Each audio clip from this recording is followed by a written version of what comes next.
Hello, my name's Olurotimi Osha. I like talking about American history and I talk about history generally and international human rights law.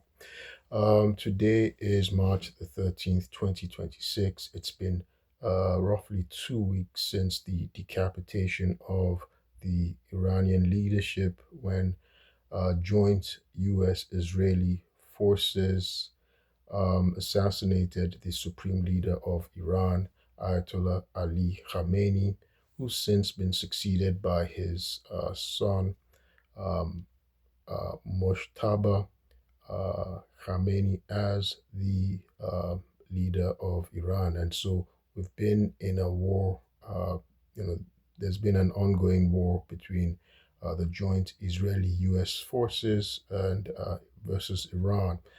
It's not quite certain are we in a war because President Trump recently said, well, that it was a little excursion, that it was an excursion. Is it an excursion? Is it a war?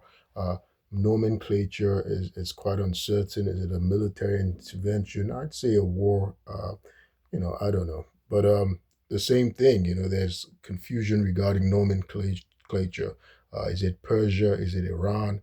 I'm going to try and clarify that today. Um, so, ethnically, Iran, the area known as Iran today, of course, has many different ethnic regions, right? Including the Persians, right? Persians constitute the majority of the people in Iran, roughly 61%. And there are other ethnic groups there as well. There are uh, Azerbaijani. Azerbaijani are roughly 16 to 24% of the population in Iran. There are other groups. Arabs are 2%, right? Minority. Arabs are 2%. There are Turkmen. There are Armenians. So there are a variety of different national ethnicities in Iran, which is common. This is the same thing in Nigeria. We have roughly over 300 different ethnic groups in Nigeria. Um, so, uh, but the majority by far are Persians, right? Persians from the Fars region or Pars province. The language is Farsi, and of course, the Persian language is the official language of Iran. Um, It constitutes roughly 61% of the Iranian population. Now, the early kingdoms that we know, early kingdoms like Cyrus the Great that I've mentioned, he was Persian, right? They were one of the Persian dynasties. The That was the Achaemenid Empire, which started from the 550 BC, roughly to the 3rd century BC, right? When they fell to the Parthian kingdom. The Parthian kingdom was in northeastern Iran. The capital is what's known as Khorasan today, in the Khorasan province. The Parthians, I did an earlier video explaining the Parthian kingdom was created by the Parni were, an offshoot of the Scythians. The Scythians who started, they were the uh, um, warrior horsemen, right? Warrior horsemen, fierce warrior horsemen who rode across the steppes, conquered dominated the steppes from the 9th century BC to the 3rd century BC. Um, so, um, so the the Scythians, however, the Parthian kingdom, right? They weren't the founders were not indigenous to Iran, but of course they intermingled and mixed with and fused with the Persians, right? And so they fused with the Persian culture and they influenced the Persians. But the Persians are an indigenous people central to Iran again, and they're the majority, over 61%. So the Parthian kingdom would eventually be overthrown by the Sassanids, right? The Sassanids, which was another indigenous Persian dynasty, in the roughly around 224 AD, they would overthrow the Parthian kingdom, um, and the Sassanids would be uh, dominant dynasty. They ruled Persia, that area of Iran, um, roughly from 224 AD to from 224 AD to roughly 651 BC, when they were eventually conquered by the Arabian rulers, right? The Arabian rulers. This was the right. This was the during the era of the rise of Islam. So from around 633 AD, the Abu Bakr, who was the caliph then, he was an Arabian. He would start the conquest of Persia, and so the Sassanid Empire would fall in 651 AD. Now, it was during the Sassanid Empire, right, that they started to use the term Iran to describe the people there, Iran. And so Iran actually means um, land of the Aryans, right? So it's considered to mean land of the Aryans. And so it was a more neutral, more unifying uh, term. It was a more neutral, more unifying word. So Iran. So they started to internally, the people of Iran, the people of that Persia, that region, because again, there were other ethnic groups, other nationalities.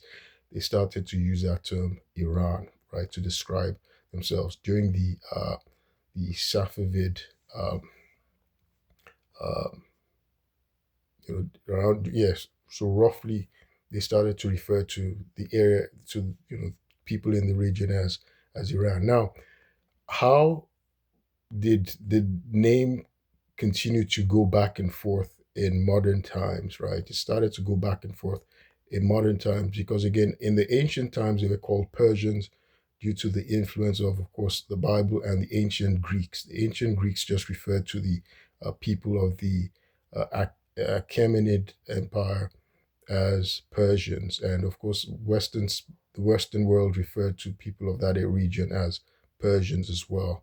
And English people, they continue to refer to them as Persians. But something happened in 1935.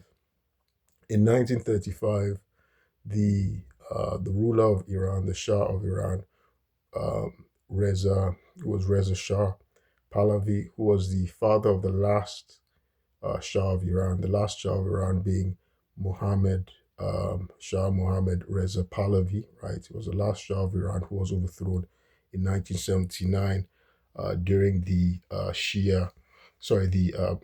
the cleric Islamic Republic's revolution in 1979.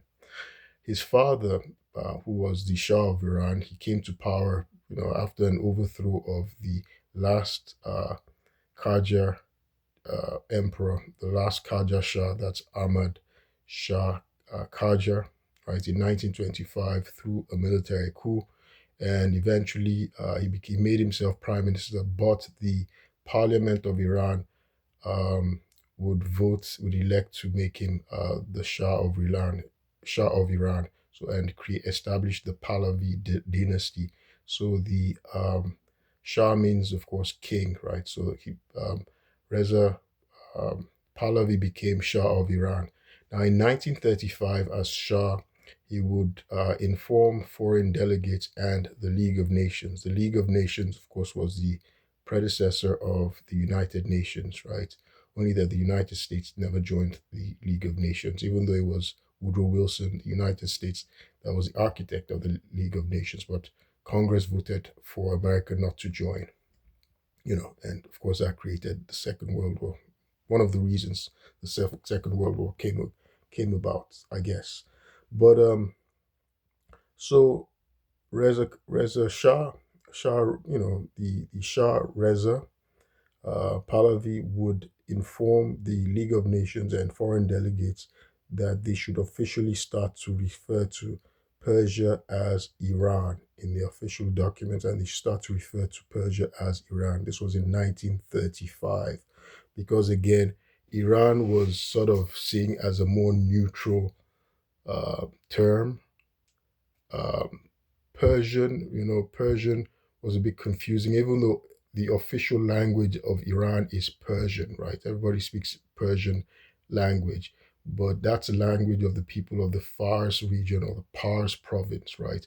And the majority of the people in Iran, right, they're over 61%, right? The dominant uh, ethnic group in Iran. And of course, the major empires, they established those major dynasties, major empires from Cyrus the Great, right? The Persian, the uh, the Sassanid Empire, um, and which was eventually conquered by the Arabian conquest between the in the seventh century. But there were others, right? The Samanian, the and the Safavid, right? There was the Safavid dynasty of the 16th century. So these were Persian, uh, indigenous Persian dynasties, right? But Iran was viewed as a more neutral, more unifying term. Um, so, that Shah, the father of the last Shah of Iran in 1935, requested that Iran should be used to describe the country of the country which had been known as Persia to the Western world. However, something confusing happened in 1959. In 1959, the son who succeeded his father, that's the last Shah of Iran, uh, Shah Muhammad Reza Pahlavi, then said, well, you can go back, revert, and use either Iran or Persia. Both of them were interchangeable and acceptable officially, that you could use Iran and Persia. They were interchangeable. So that's where the, sort of the confusion is. And of course, owing to, the ancient Greeks who always called the the kingdom of Cyrus the Great from the sixth century as Persians. Westerners continue to refer to that area as Persians, even though there are other nationalities there. Um, you know, importantly, Persia is also sort of um, significant, and Iran is significant. So after the Arabian rule, right? And by the way, Persians like to sort of make themselves distinct from the Arabian culture because so um, the the Sasanian Empire was conquered sometime, from around 633. The conquest started on the Caliph Abu Bakr uh, from Arabia. Started then. Eventually, they fell in 651, around 651 to 654 AD. Arabian rule was established. The Arabian rulers, the Arabian caliphs, they ruled from Saudi Arabia, from the Arabian Peninsula, and eventually Baghdad. Right, Baghdad is of course, in Iraq. They ruled, and but there was a lot of discrimination from the uh, there was the Rashdun conquest, there was the Umayyads, and then the Abbasid caliphs, right? The caliphates, those tended to discriminate against the more indigenous Persians, right? They discriminated against the Persians. And of course, they forced the conversion of, uh, Zoroastrians, right? Zoroastrianism was the religion of the Persians, right, and many of the people in the region. So they forced conversion from Zoroastrianism to Islam. Again, Zoroastrianism, I did a video explaining what Zoroastrianism is. It's considered the first monotheism, right, and it influenced the Abrahamic religions, right? So it came before the Abrahamic religions. So Zoroastrianism, its origin is amongst the Persians, right? Zoroastrianism. So they're the first ones who believed in one creator God. And so a lot of the concepts they have, a lot of the principles, the theology they have, for instance, the constant conflict between good and evil, the creator God, the one creator God. These are within the religion of Zoroastrianism, and they influence the Abrahamic religions. The Abrahamic religions are Judaism, Christianity, and Islam. But now, when Islam came, the Arabians came, they converted the Persians from Zoroastrianism to Islam, but they tended to discriminate against the Persians, right? The Umayyad and Abbasid caliphs, they tended to discriminate against the Persians. Over time, around the ninth century, the control of the uh, Arabs started to wane, and there was the rise, what's often called the Iranian intermezzo, or it's called the uh, also the Persian Renaissance, right? So more sort of a nationalism started to rise, and more indigenous Persian dynasties now took over and started to rule independently, started to rule the area of Iran. It was now described as Iran. They started to rule um, more independently. They shook off the Arabian yoke. So around this time, they were collectively known as Iran, right? And it was unifying, and they had sort of a renaissance. This was in the ninth century. They had a renaissance, and of course, this was heightened with the what came to be known as the Safavid dynasty in the 16th century. The Safavid dynasty, they notably regarded as one of the gunpowder empires, right? The gunpowder empire, because of their use of of guns, artillery, the expertise with the use of guns, gunpowder, artillery, the cannon, to expand their empires and protect their territories, right? So they're known as the empire of the Safavids. And interestingly, there was there was a cultural efflorescence, renaissance during this time as well, the Safavids. The Safavids, of course, they were Persians, and that was when they established the Shiaism, Shia form of Islam as a state religion, and it forged a national Iranian identity, right?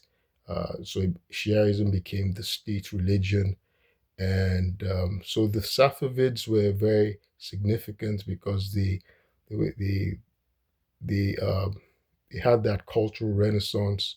They're known for their architecture, the arts, and of course their capital, Isfahan, right, not far from Tehran. So you can see how the religion of the Shia religion sort of symbolizes. It also symbolizes. It's redolent of the rise of uh, Iranian nationalism, right, and Persian nationalism. So that's how. So basically, I hope I've been able to explain how the terms Persia and Iran are sort of interchangeable, and how the history of the area of Iran, of Persia, how it affects the use of the Persian or the Iranian uh, nomenclature. So the identity, again, Persian is noted for a lot of the kingdoms, the empires that rose over time in civilizations, from Cyrus the Great, the Safavids, the uh, you know, different empires that came along, the Sasanian Empire, and then the Persian Renaissance, right? The growth of uh, the culture, the arts, the architecture of the area, and um, the literature. Rumi was, I think, was it a 12th or 13th century uh, poet? Rumi, right? So the cultural renaissance of that region, right? It's marked um, and strongly associated with Persian, but Iran is the umbrella term, which sort of is neutral, and it embraces the other nationalities that reside in Iran. But of course, they're not as large as the Persians, who are over 61% of the population. So I hope this explains it, and I will keep you posted. Thank you.